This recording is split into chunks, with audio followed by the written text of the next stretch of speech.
This would be my second appearance at a cyclocross race, and the first in what was the second round of the 23-24 Cyclo-Cross North East, or CXNE League.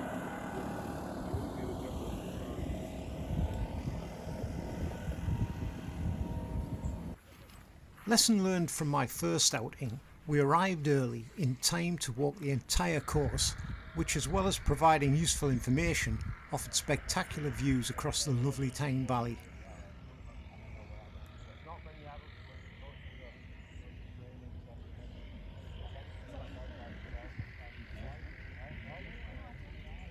The event was organised by Derwentside Cycling Club, who have a strong cyclocross ethos and always seem to turn out plenty of riders. My race would get underway at 10:30 and was forecast for warm, windy and dry conditions. Rain had been predicted and materialised for later in the afternoon during the Seniors Vet 40s race, when the course took on a completely different character.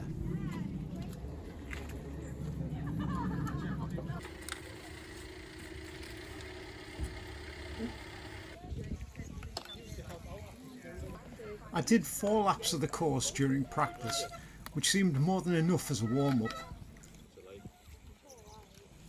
Hidden within the fields were some tricky off-camber sections, a narrow strip of single-track woodland and a tough little hill to accompany this one. Temperatures were in the mid-teens as I recall, and I quickly discarded the layers with which I'd started.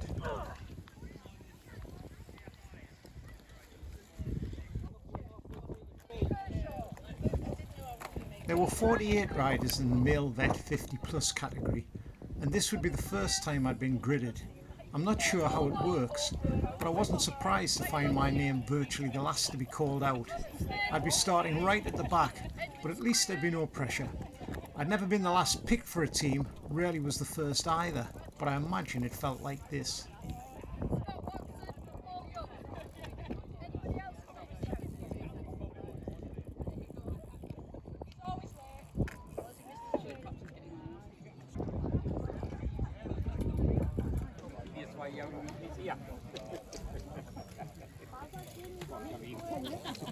Because then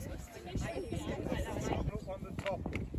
Keep away from them, and then they're coming down here. As soon as they're finished, get off the course and get them.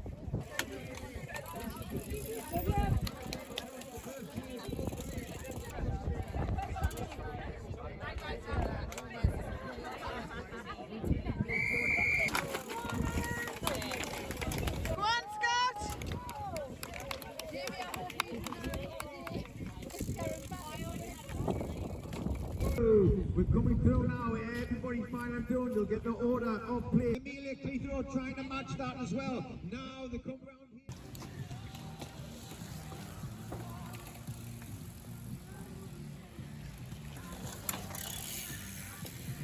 This looks so much slower than it feels.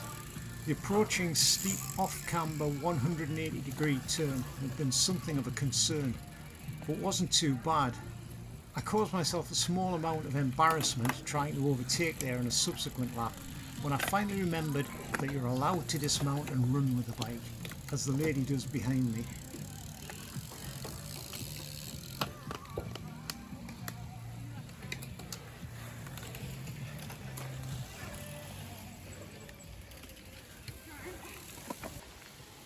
After a rutted off-camber section followed briefly by the wettest part of the course, we reached a short stretch of single track descending gently through the narrow wood, which I only realised afterwards offered the perfect place to take a breather because of the difficulty involved in overtaking.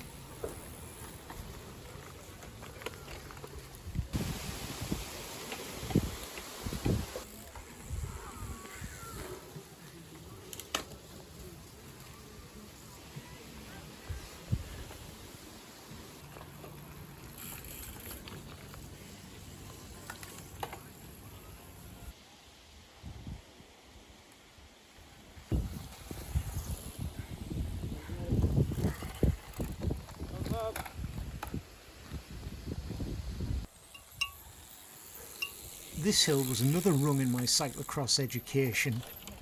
Being rutted made it more challenging than it might otherwise have been.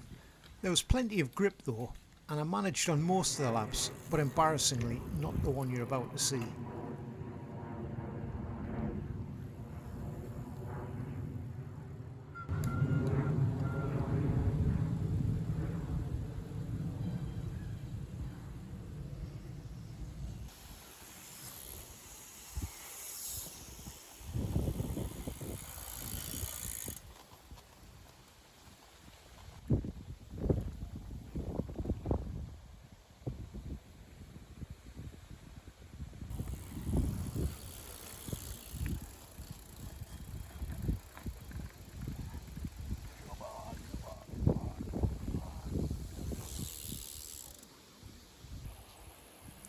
Approaching with a bit too much confidence, I got too close to the rider in front and was overgeared.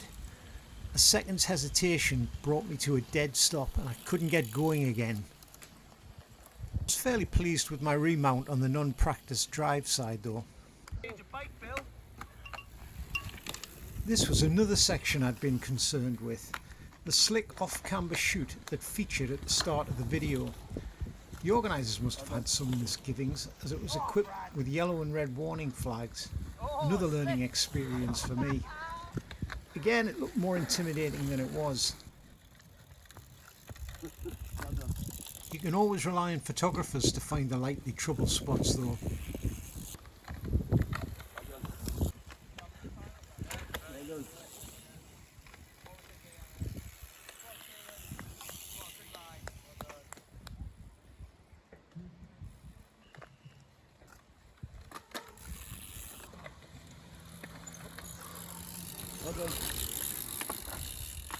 Go on. Well done. Oh.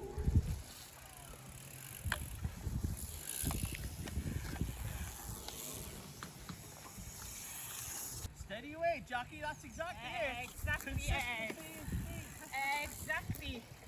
No rewards for a hero in crashes. Go on, Tracy, well done. Look out. I'm coming right there. Come on, Neil, he's catching you. Well done. Thank you. Should be on there swiftly next week. On your right. Yeah, volleyball on a Sunday. Go on, Scott. Yeah. It was a fearless distance, the rest of the field now. This could be his first win of the season. It will be his first win of the season. He comes round the corner as well as leading top five. He's good on that competition. He comes round and takes the first win of the season for Russell Bailey. Russell Bailey, top boy, takes the win in the B50. Get your numbers off, don't disappear. What do you think of that then? Get your numbers off, everybody. It was hard, it was as hard as I expected it would be, but I felt I was in the mix and honestly I didn't feel like I was lacking technical ability. None of the technical bits kind of floored us. I ended up both running and riding most times that little, that kind of off-camber chicane, the super steep one.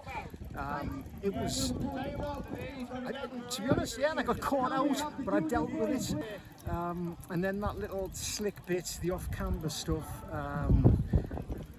I never had a problem with it. In fact, I kept on getting faster and faster as we were going down, as we were going through it. And I've come to the conclusion that it's confidence. Just be confident.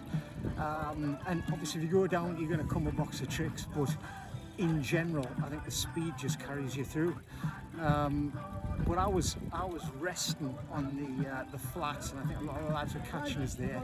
And in the end, we just had that sprint, and I just didn't have it in us to do anything about it. Like, but I think I might have caught him back on the hills. But he did well because he was like hanging off the back about 20, 30 metres, and I thought, oh, I've got this. And no, I didn't. Right. Now we have Bill Kane, third position, Ryan Robinson in second position, and Russell Bayless in pole position. Russell, flowers behind you, round one. Have you got them, Finn? There we go.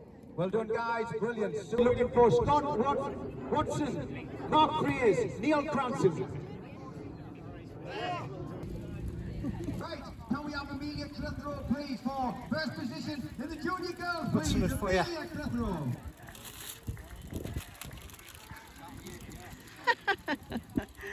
Thank you. Oh, I wasn't Well expecting done. that. Well That's- done. So You would proud. finish in the middle of the field and finish third vet 60. You weren't in the middle of the field. I have no idea where I was like, but yeah, that was cool. Yeah, what a great day. Excellent. Well done. Winner, winner, flowery dinner.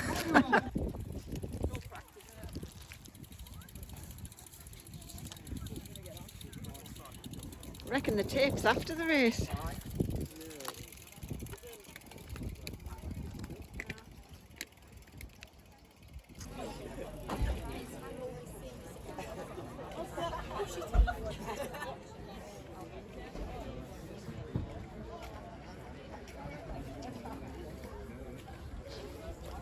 Cleaner than your bike? Well, at least it's not freezing. It's not driving rain and sub-zero temperatures, but then I wouldn't be doing this.